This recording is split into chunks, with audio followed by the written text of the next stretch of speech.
रसवई सहा, तो रस आहे. जो हा रस मिळवतो तो आनंद स्वरूप होतो.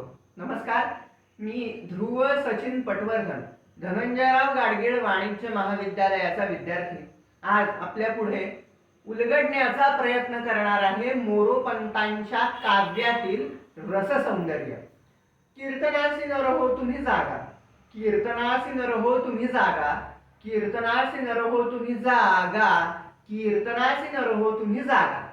आता हे ऐकल्यानंतर कोणीही सहज म्हणेल की काय म्हणाले, एकच ओळ 4 वेळा म्हटली आहे, हे कसलं काव्य. पण ज्या वेळेला या प्रत्येक ओळीचा वेगळा अर्थ आपल्या लक्षात येईल, की जसं पहिल्या ओळीमध्ये कीर्तनाला तुम्ही जा या अर्थाने जागा, दुसऱ्या ओळीमध्ये लवकर जा म्हणजे तिथे बसण्याची सोयीची जागा, खांबाला टेकून वगैरे मिळेल या अर्थाने जागा, तिसऱ्या ओळीमध्ये बरं आता तिथे गेल्यानंतर नुसतं बसू नका, बुवांनी सांगितलेलं जे हरिनाम आहे ते गा, जा आणि गा म्हणून जागा, आणि चौथ्या ओळीमध्ये तिथे झोपू नका, जागे राहा म्हणून जागा. बघा, एकच ओळ 4 वेगवेगळ्या पद्धतीने कळल्यानंतर आपल्याला आनंद देऊन जाते, आणि तोच आनंद असतो त्या काव्याचा रसानुभव. आणि मोरोपंतांच्या काव्याची तर ही विशेषताच आहे. मोरोपंतांनी जवळजवळ अशी 75,000 काव्ये लिहून काव्याचा रत्नाकरच निर्माण केलेला आहे. महाभारत, रामायण, हरिवंश, कृष्ण विजय, मंत्र भागवत, ब्रह्मोत्तर खंड, काशी संत, भागवती प्रकरणे, कुशलवाख्यान, गीता सप्तशती, गीता आर्या, केकावली, संतांची गाणी, स्फुटे, स्तोत्रे, असे अंदाजे 60,000 काव्ये आता उपलब्ध आहेत. त्यामध्ये सुद्धा अद्भुत एक श्लोकी, ओवी, दिंडी, आर्या, हर्ष अशी 108 रामायणेच पंतांनी लिहिलेली आहेत.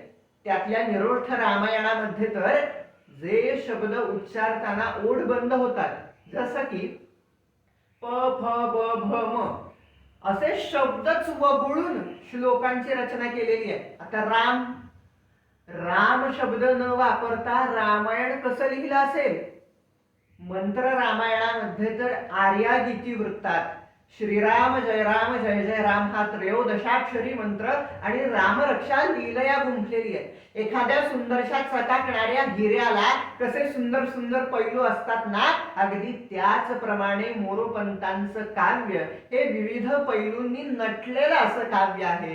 हास्य, करुण, वीर, भयानक, रौद्र, अद्भुत, शांत, शृंगार आणि विभत्स असे सगळेच रस आपल्याला मोरोपंतांच्या काव्यामध्ये अनुभवता येतात. इतकंच नाही तर वात्सल्य रस आणि भक्ती रस हे सुद्धा मूर्त स्वरूपामध्ये अनुभवता येतात.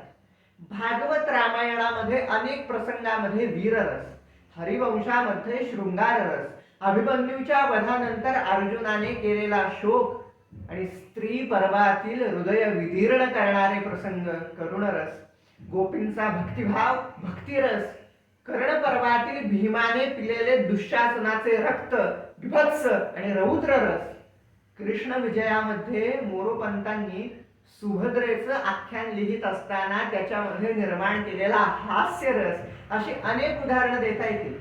आता कसं आहे की कुठल्याही शब्दांच्या समूहाला काव्य म्हणता येईल का? नाही. कवितेला कविता पण प्राप्त होतं ते त्या रचनेतील गेयता आणि ठेक्याने. आता काव्य जर का व्यवस्थित ठेक्यात बसवायचं असेल तर अतिशय महत्वाचं असतं ते म्हणजे यमक. आदी, मध्य, अश्वघाटी, साम, पुष्प, संदष्टक आणि समुद्गत असे यमकाचे सगळेच प्रकार आपल्याला मोरोपंतांच्या काव्यामध्ये अनुभवता येतात. कुशलव चरित्रामध्ये तर मोरोपंतांनी यमकांची अशी काही मौज केलेली आहे की अहो 10-10, 12-12 अक्षरांची यमक आहेत. इतकंच कशाला, तर त्याच्याही पुढे जाऊन नुरवी करुणी परकवचा अंगपतितवू पळ समयमनी भीमाने सरगडिले अंगपतीत उपळ समयमनी भाने. भीमकर्णाच्या युद्धाच्या प्रसंगाचं हे काव्य लिहित असताना मोरोपंतांनी याच्यामध्ये 15 अक्षरांचं यमक केलेलं आहे. आता अर्जुन वर्जुन गरजुन अर्जुन घे क्षण उगेची थोरपण, किंवा अगड धो धो धो वाजविती देव दुंदुभी शतशा, असा अनुप्रास साधताना मोरोपंतांच्या शब्द योजने मागचं जे चातुर्य आहे ते आपल्याला स्पष्टच लक्षात येतं. रक्षावा धर्म असा हा करीसी उपदेश तरी असे मान्य, रक्षितासो धर्माते आम्हाला धर्म ठाऊका नान्य. धर्मराज युधिष्ठिर आणि धर्म या दोन्ही अर्थाने अतिशय योग्य असणारे हे काव्य श्लेषाचं उत्तम उदाहरणच नाही का. पुरुषे आरंभावे कर्म न पौरुष कदापि सोडावे, हासत कर्म करावे भोगावे रडत तेची परिणामी, अशा अनेक म्हणींची रचनाही मोरोपंतांनी त्यांच्या काव्यामध्ये केलेली आपल्याला दिसून येते.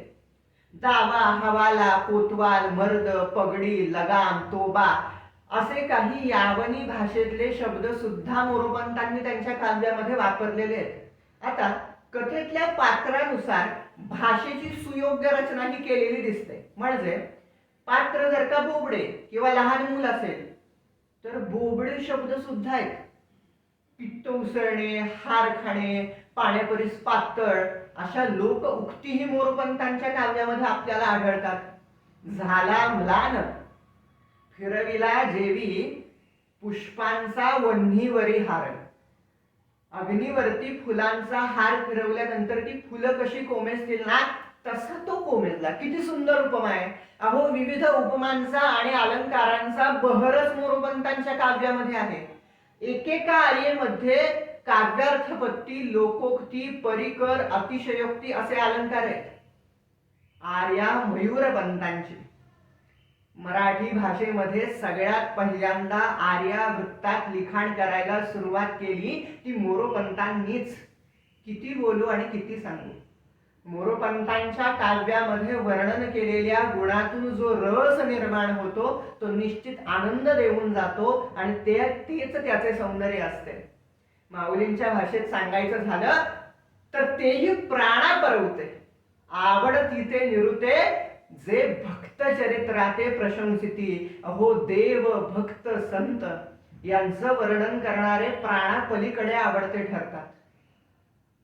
काव्याची उपासना करणारे मोरोपंत हे नुसते कवी नाहीत बरं का, तर परतत्वाचा स्पर्श लाभलेले परम रामभक्त आहेत. म्हणूनच ज्यांची बा राममती आहे असे मोरोपंत बारामती विषयी काय म्हणतात तर आर्या तरुच्या पक्षा त्यागा बारामती तमोराशी, आर्या तरुच्या पक्षा त्यागा बारामती तमोराशी. किती सुंदर काव्य आहे. पण काही ठिकाणी उपमा विसंगती, आशय किंवा रहस्व दीर्घ असे काही दोष आपल्याला मोरोपंतांच्या काव्यामध्ये आढळतात. पण मोरोपंतांनी निर्माण केलेल्या या सगळ्या काव्य समुद्रामध्ये हे दोष एखाद्या पर्जन्य थेंबाप्रमाणे अतिशय नगण्य आहेत, किंवा एखाद्या सुंदरशा चेहऱ्यावरती लावलेल्या काळ्या किटीप्रमाणे शोभून दिसणारेच हे दोष आहेत. पण जर का कोणी मोरोपंतांच्या या रससौंदर्याकडे न पाहता फक्त त्यांचे दोषच बघत असेल तर हे म्हणजे रंगमंचावरती सिंधूच्या भूमिकेमध्ये असणारे बालगंधर्व कशी या त्यजुपदाला म्हणतायत आणि त्यांच्याकडे न पाहता त्यांच्या बापाच्या भूमिकेमध्ये कोण आहे त्याच्याकडे बघत बसणाऱ्या समीक्षका इतका करंटपणाच म्हणावा लागेल. म्हणून मोरोपंतांच्या त्या काव्य सौंदर्याकडे, त्या रस सौंदर्याकडे आपण बघावं.